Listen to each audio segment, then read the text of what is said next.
Our story begins in a quiet little village where a traveling salesman named Bemis pulls up with his wagon to auction off animals. He stands before the crowd and tells them that while horses and porpoises are strong, they're a bit on the slow side when it comes to brains. Then, he reveals something that stops everyone in their tracks. He brings out a unique creature called a thoroughbred. Now, these creatures look like a mix between a horse and an elephant. They walk on all fours, crouching low to the ground with hooves instead of hands. But here is the amazing part. They can speak and think exactly like humans. When a tiny baby thoroughbred named Mosley speaks his own name, the crowd is stunned. Bemis starts the bidding, and despite the poor baby's cries, he sells Mosley to a cold-hearted farmer named Simon for $800. Mosley's mother can only watch in total heartbreak as her child is taken away. 25 years pass by. Mosley is all grown up now, but he is still Simon's slave. His life is incredibly hard. He spends every single day plowing heavy fields and carrying massive loads.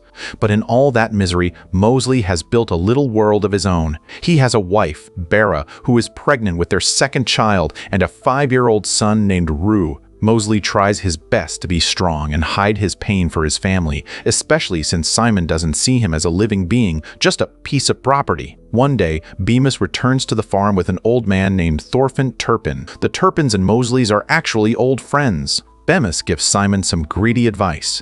Buy the nearby beggar's field and get ready to sell little Rue, because the boy is now old enough to work. When Mosley tries to speak up and warn Simon that the land isn't good for farming, Simon loses his temper. He beats Mosley severely and snaps that animals shouldn't speak unless they are spoken to. Mosley retreats to his shed, his heart heavy with shame. That night, little Rue tells his dad that he found a strange old cave across the street. Even though Mosley is exhausted, Bera insists he go with the boy. Following the glow of fireflies, they tumble down into a deep ravine and find a massive cave. On the walls, Mosley sees ancient paintings that leave him breathless. In the pictures, creatures like them are standing on 2 legs, they have hands, and they're even playing music. Rue asks if it's true, and suddenly, old Turpin steps out from the shadows. He tells them a legend. Centuries ago, there were 2 families of their kind. When humans started enslaving them, one family fled to the north, but the other stayed behind. Those who stayed were broken by years of heavy labor.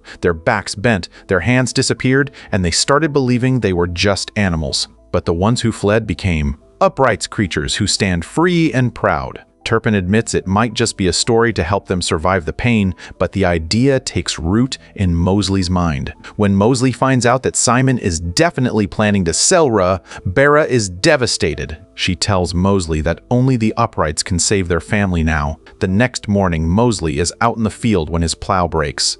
Simon starts screaming at him, and in that moment, Mosley makes a huge, life-changing decision. He tells Rue to look after his mother until he gets back, and then he just starts running. He disappears into the forest. Simon and Bemis chase him, but Mosley is too quick. He hides away in the caves. Desperate to get his property back, Simon hires a dangerous hunter named Warfield. While wandering the caves, Mosley accidentally falls into one of Warfield's traps. Luckily, 2 donkeys named Shank and Ollie show up, and their fight with the hunter gives Mosley a chance to scramble away. He leaps down a massive waterfall and wakes up inside another cave. He can't believe what he sees. There, standing right in front of him, are the uprights. They are standing on 2 legs, wearing clothes, and using their hands. He meets Vani, Deaver, and an elder named Galim. Mosley tells them his tragic story and begs for help. They are shocked because they thought their kind had gone extinct in the outside world. Mosley eventually convinces them to take him to their queen. On the way, Vani and Deaver teach him how to use hands for the first time, how to pinch, clap, and finally scratch that spot on his back he could never reach. Mosley is excited, thinking he'll lead an army back to save his family. But then, a sad truth comes out. Vani explains that their city, Kinasreth, is dying. A curse has kept any children from being born there for 100 years. Everyone is old, and there is no army to send. Mosley is crushed. But the queen offers one last hope. There is a pure tree in the middle of the forest. If Mosley can eat its fruit, he will become a true upright, and the curse will be broken. The only problem, A terrifying spirit guards that tree. Meanwhile, back at the farm, Bera gives birth to a baby girl. But things are grim. Bemis has sold Old Turpin and has come to take the baby away. Mosely, now determined to do whatever it takes, leads the hunter Warfield toward the forest.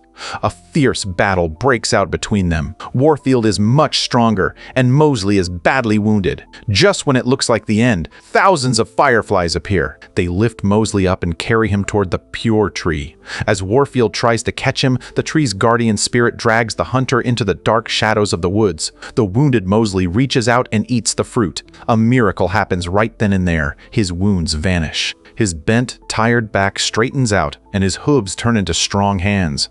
He stands 7 feet tall now, a powerful, upright man. He makes it back to Simon's farm just as the baby is being loaded onto a wagon. When Simon and Bemu see this giant creature standing on 2 feet, they tremble with fear. Mosely lets out a roar, telling them he is taking his family.